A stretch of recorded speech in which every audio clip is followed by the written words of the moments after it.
Hey there, it's another beautiful day. Let's watch some stuff. This is part 2 to why Nestle is the most evil company in the world. In part 1, I mentioned the dark past of the company. Today I'll focus on their current operations. In 2005, Nestle's former CEO said that he believed that water was not a human right. Instead, he preferred that you would buy it from Nestle. Of course, Nestle goes about sourcing this water in controversial ways. First off, Nestle pays next to nothing for the water that's being bottled. Nestle's water distribution plant in Michigan, for example, pays $200 per year to the state for access to over 130 million gallons of water per year. Nestle gets away with this by seeking out locations that are struggling, offering to open up a plant in the area, and getting favorable terms from the state for the cost of water because they know it will create jobs. And this is only what goes on in America. In 2013, it was found that Nestle was diverting clean water from a Pakistani village whose citizens were forced to drink contaminated water as they couldn't afford to buy it back from Nestle in bottled form. Not to mention, all of these plastic bottles have a horrible impact on the environment. If you enjoyed this video and want to hear more stories like this one, be sure to follow me. There are so many shady or just despicable things going on in just about every single company. You just have to dig hard enough.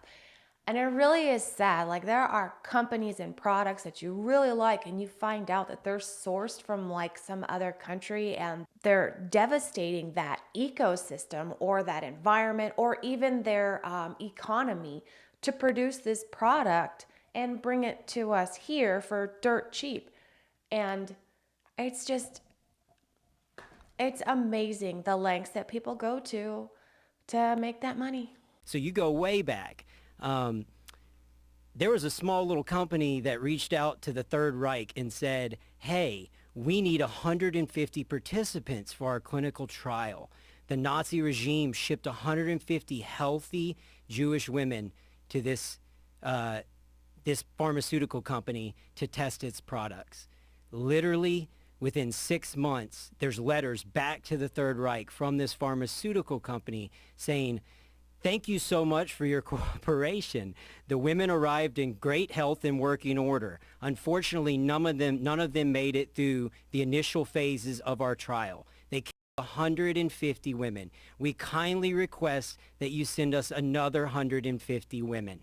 That little company became Bayer, which is now a mega pharmaceutical company. And that's not even all of it. I mean, Bayer was founded, it's a German company, right? And they had a contract with the SS and they used all kinds of people for all kinds of drug tests. And it's just, I just was reading and I can't even say it again. It was awful, absolutely awful. And what's crazy is that a lot of pharmaceutical companies, years and years ago have done this. A lot of pharmaceutical companies are probably still doing it to this day to unwilling participants. It's awful. Hey, thanks so much for stopping by today. If there's a topic you'd like me to cover, let me know down in the comments below and I'll do my best to get it in an upcoming video. If you're having a good time, please hit that like button and consider subscribing and then come back tomorrow because I'm making a new video every day. I mean, I know I took yesterday off, but shh.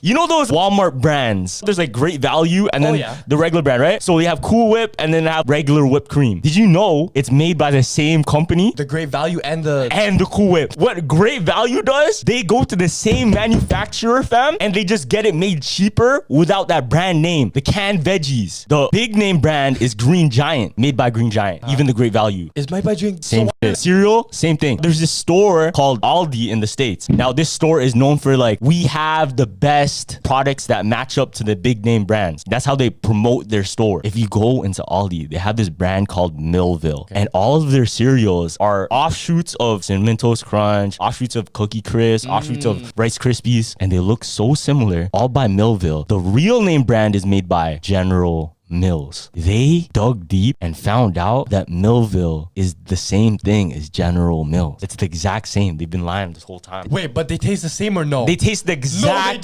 same. No, they don't. No, they taste the exact same.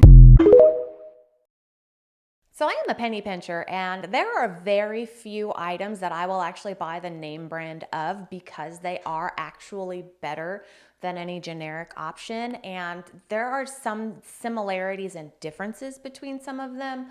But for the most part, I am all about the generic brand or the store brand because They're made by the same company for the most part.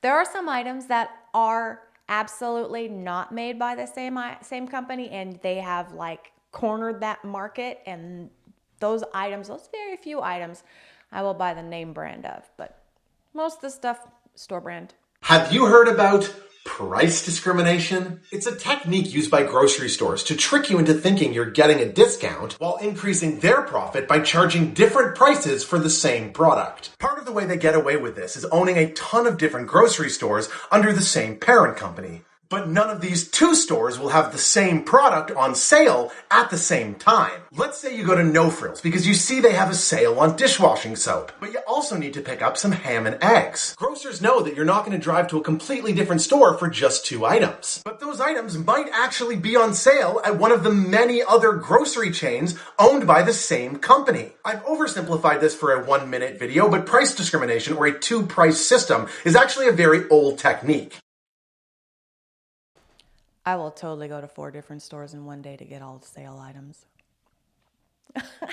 I do. My husband hates it. Like, I'll have a list and I'll be like, okay, we're going to go to this store. And then he won't go shopping with me because I go to too many stores. Gotta get the stuff that's on sale. All right. In case you needed another reason to hate Goodwill today, let me tell you about their home medical equipment store. At first I was like, that's super cool, but then I checked out the prices of these donated items. Donated. And I found this Hoyer lift for $1,200. If you wanted to buy that brand new for a loved one, $460. Goodwill is a scam. All right, we're going to rag on Goodwill for a little bit here.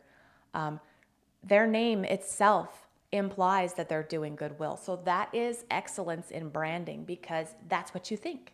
You're like, oh, they're doing something good. They're donating, to charities. But they're a for-profit company. They're here to make the money. And I love thrift shopping, and I do not shop at Goodwill, and I haven't for many, many years, because they charge full price for something that somebody's already worn or used for years and then brought to them for free. So if you want to donate your stuff, which is fantastic, it's better than throwing it away. If you're going to donate your stuff, do a little bit of research and find a company that's actually giving to charity, or take it to like a homeless shelter or something like that. But yeah, Goodwill sucks. Exposing Goodwill's darkest secrets, they definitely don't want the public to know about this. Most people think that thrift stores are designed for lower income people to be able to get quality items at a cheap price. Fortunately, that is not the case. If you are donating your quality items expecting that a family in need will be able to purchase them, you are dead wrong. Anything of value never even hits the sales floor and is put up immediately on shopgoodwill.com and auctioned off at the highest prices possible. But they get so many donations that some things even have to go to the floor at extremely outrageous prices: $80, $100 for some fake Louis Vuitton, and $60 for a used weave. Of course, people don't buy these outrageous prices, so these items get chucked into a truck, and once they've been tossed around and broken, they get thrown in some bins and people buy them at the pound. Of course, things don't sell there as well, so most things just end up in the dumpster. I mean, look at all these high quality items that actually could have made it to those low income families that we think we're donating to. Instead, they go to the landfill. That's how the Goodwill does it. And a lot of other donation centers and thrift stores, they do it the same way. Not necessarily the bins part. I know Goodwill is notorious for their bins, but they do, everything that comes in, it goes through a scrutinization process. And a lot of stuff that's high dollar will go on a website, an auction, an online auction, or even eBay, because those things can bring more money that way. And then everything else goes on the floor or goes directly into the trash. Kim Kardashian flew from LA to Paris because she wanted one particular piece of cheesecake, and then she flew all the way back, and yet we're all here forced to use paper straws in order to save the planet. I'm just saying. Yes, Russian warships will be very close to the United States next week, as Russia is sending multiple ships to Cuba for a friendly relations, friendly exercise kind of thing. Let's talk about it. 4 Russian military ships, including a nuclear submarine, will be off the shores of Cuba between June 12th and June 17th, and as the Cuban Foreign Ministry has stated before, none of them will be carrying any nuclear weapons. Of course, this brings back a lot of memories of the Cuban Missile Crisis, which happened a while back during JFK's time, but they assure us that this does not represent any kind of threat to the region. U.S. officials are stating that the Russian military presence was notable, but not concerning. Out of the 4 ships, only really 2 of them are military. You have a frigate, a nuclear-powered submarine, an oil tanker, and then some kind of salvage tanker / tug. I know, why would you need a tugboat? But I guess they need it in case something breaks down. Who knows? They did warn the other countries that while they're there, they're going to fire 21 shots off, meaning the Russian ships, and then Cuba will respond with their own salute. And that's it. That's the only firing that's going to take place. But let me know what you think about this. Do you find it strange that Russia picks now as the time to come to Cuba? A lot of people are saying that clearly tensions are really, really tough right now with Russia, and this is kind of like a, hey, we're in your backyard kind of thing. But once again, you let me know what you think in the comment section below, and be sure to follow me for more. Oh my goodness, you know what this reminds me of? Okay, remember back in 2021 when Russia put together a whole bunch of their military and their equipment and stuff, and they moved it down to the southern border over by Ukraine. And then, I mean, they pulled some of it back, but then in October they sent a whole lot more stuff back down there. And then they're like, oh yeah, we're just doing military exercises. And then they invaded Ukraine. Does that sound familiar? Yeah. That sounds kind of like, oh yeah, no, we're just sending them over there for military exercises. And then they send a few more. And then they send a few more. And this comes just after we're like, or not we, but the president is like, yeah, go ahead. Use our weapons in Russia.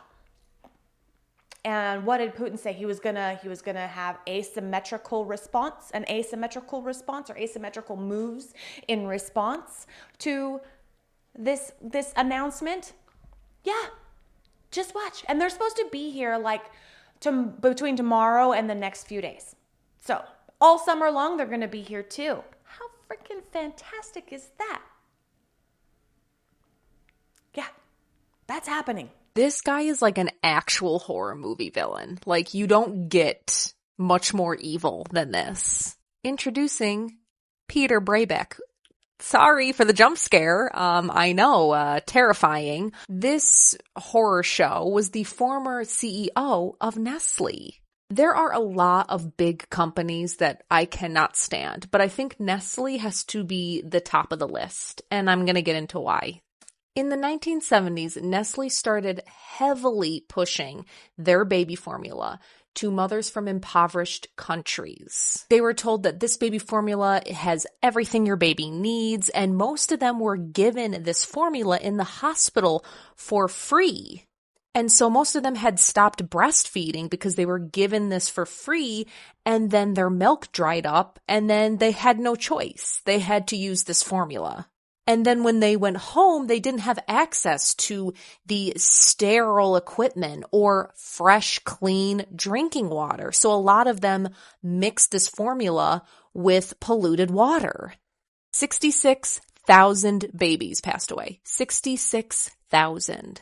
You know, California and its constant state of being in a drought? Well, apparently Nestle has no idea what you're talking about. They pump millions upon millions of gallons of water, put it into bottles, and sell it to you. Oh, and Flint, Michigan? Well, apparently Nestle was bottling hundreds of thousands of water bottles at their nearby water reserve that they desperately needed. All for a measly $200.